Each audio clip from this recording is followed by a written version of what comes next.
সামাজিক মাধ্যমৰ এটা জন আন্দোলনে কঁপাই তুলিলে সমগ্ৰ বিশ্ব। নমস্কাৰ, মই ঋষিৰাজ বৰুৱা। আজি মই কথা পাতিব বিচাৰিছোঁ জুবিন গাৰ্গৰ ৰহস্যজনক মৃত্যুৰ পিছত সৃষ্টি হোৱা সামাজিক মাধ্যমৰ জন আন্দোলনৰ ওপৰত। জুবিন গাৰ্গৰ ৰহস্যজনক মৃত্যুৰ পাছত ছ'চিয়েল মিডিয়াত ট্ৰেণ্ড আৰম্ভ হ'ল justice for Zubeen Garg. Justice for Zubeen Garg এই কেম্পেইনটোৰ শক্তি ক'লৈকে শিপাইছে আপোনালোকে মন কৰিব।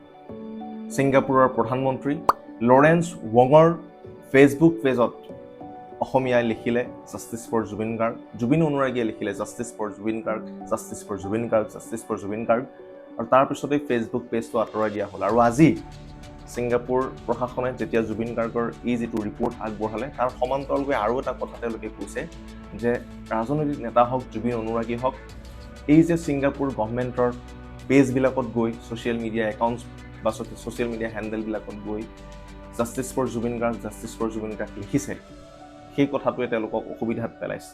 আৰু সেই কথাটো নকৰিবলৈ তেওঁলোকে অনুৰোধ জনাবলগীয়া এটা পৰ্যায় আৰু পৰিস্থিতিৰ আজি তেওঁলোক সন্মুখীন হৈছে। ৰাতিপুৱা ছিংগাপুৰৰ চৰকাৰে ভাৰত চৰকাৰলৈকে এখন এম্বেচি লেংগুৱেজ থাকে। অসমৰ পৰা তেওঁলোকৰ পলিটিকেল লিডাৰৰ ফেচবুক বা টুইটাৰত অসমৰ পৰা বিভিন্ন ধৰণে বিভিন্ন কথা পোষ্ট কৰি থকাৰ কাৰণে তেওঁলোকে অসন্তুষ্টি ব্যক্ত কৰিছে। আৰু ছিংগাপুৰ চৰকাৰেও অসম চৰকাৰক অনুৰোধ কৰিছে যাতে আমি অসমৰ ৰাইজক অনুৰোধ কৰোঁ যাতে ছিংগাপুৰৰ পলিটিকেল লিডাৰৰ টুইটাৰ বা ফেচবুকত আমিতো অসমীয়া মানুহৰ যিটো আমাৰ প্ৰসংগ, সেই বিষয়ে তেওঁলোকৰ পলিটিকেল লিডাৰৰ টুইটাৰ বা ফেচবুকত নিদিবৰ বাবে অনুৰোধ কৰিছে। এয়াই জুবিন গাৰ্গৰ শক্তি। জীয়াই থাকোঁতে জুবিন গাৰ্গে যিধৰণে ৰেকৰ্ডৰ ওপৰত ৰেকৰ্ড কৰিছিল, মৃত্যুৰ পাছতো জুবিন গাৰ্গে এতিয়াও ৰেকৰ্ডৰ ওপৰত ৰেকৰ্ড কৰি আছে। আৰু আচৰিত ধৰণে জুবিন গাৰ্গৰ মৃত্যুৰ এমাহ সম্পূৰ্ণ নহওঁতেই এই ট্ৰেণ্ড পাৰ হৈ গ'ল 1.5 মিলিয়নৰ ঘৰ। Justice for Zubeen Garg. আৰু এই হেশ্বটেগৰ ট্ৰেণ্ডটো এতিয়া 2 মিলিয়নৰ বাটত। অতি শীঘ্ৰে 2 মিলিয়নো হয়তো অতিক্ৰম কৰিব। আমি জানো যে সময়ে সময়ে এনেকুৱা বিভিন্ন ঘটনা পৰিঘটনা ঘটে যিয়ে আমাক জোকাৰি যায়। আজি আমি কথা পাতিব বিচাৰিছোঁ ইয়াৰ পূৰ্বেও ভাৰতবৰ্ষত হোৱা এই ধৰণৰ কিছু ট্ৰেণ্ডৰ কথা। আপোনালোকৰ নিশ্চয় মনত আছে নিৰ্ভয়া কাণ্ডৰ কথা।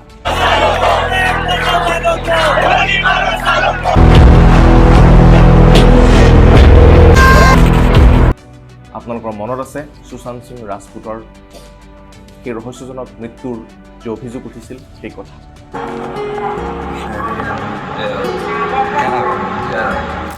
চন 2012ৰ 16 ডিচেম্বৰ সেইদিনা নিশা এখন বাছত জ্যোতি সিং নামৰ 23 বছৰীয়া এগৰাকী যুৱতীৰ সৈতে কি ধৰণৰ কাণ্ড সংঘটিত হৈছিল সেই কথা দেশবাসীয়ে জানে। পিছলৈ সেই কাণ্ড নিৰ্ভয়া কাণ্ড বুলি খ্যাতি লাভ কৰে। আৰু সেই সময়ৰ পৰাই 23 বছৰীয়া এগৰাকী যুৱতীৰ ন্যায় বিচাৰি, অৰ্থাৎ 2012 চনত সেই মুহূৰ্তত বা সেই সময়ত ছ'চিয়েল মিডিয়া ব্যৱহাৰকাৰীৰ সংখ্যা আজিৰ তাৰিখতকৈ যথেষ্ট কম আছিল। কিন্তু তেতিয়াও এগৰাকী যুৱতীৰ কাৰণে ওলাই আহিছিল দেশৰ হাজাৰ হাজাৰ লাখ লাখ জনতা। ছ'চিয়েল মিডিয়াত ট্ৰেণ্ড আৰম্ভ হৈছিল জাষ্টিছ ফৰ নিৰ্ভয়া। কম সময়ত বলিউডত নিজৰ নাম প্ৰতিষ্ঠা কৰিব পৰা সেইগৰাকী সুশান্ত সিং ৰাজপুতৰ ৰহস্যজনক মৃত্যুৰ কথা আজিও দেশবাসীয়ে পাহৰিব পৰা নাই। সুশান্ত সিং ৰাজপুতৰ সেই ৰহস্যজনক মৃত্যুক লৈ প্ৰশ্ন উত্থাপন, আৰু তাৰ পিছৰ পৰাই আৰম্ভ হৈছিল ছ'চিয়েল মিডিয়াত trend hashtag justice for Sushant Singh Rajput. 2020 চনৰ জুনৰ 14 তাৰিখে সংঘটিত হোৱা এই ৰহস্যজনক মৃত্যুৰ তদন্তৰ দায়িত্ব পৰিছিল CBIৰ হাতত। CBIয়ে তদন্ত কৰিলে, সময় বাগৰিলে।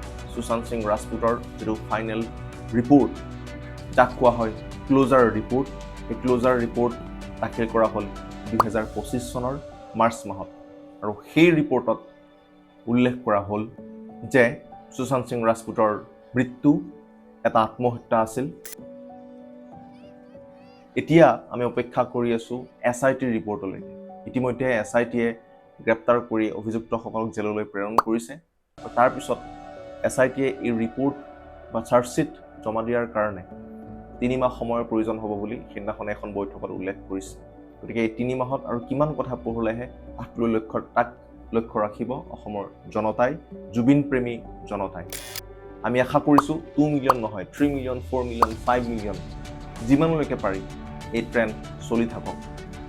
এই ৰেকৰ্ড এনেকৈ প্ৰতিষ্ঠা কৰিব লাগিব যাতে অনাগত বহু দিনলৈ এই ৰেকৰ্ড আৰু কোনেও ভংগ কৰিব নোৱাৰে। সেয়াই জুবিন গাৰ্গৰ শক্তি।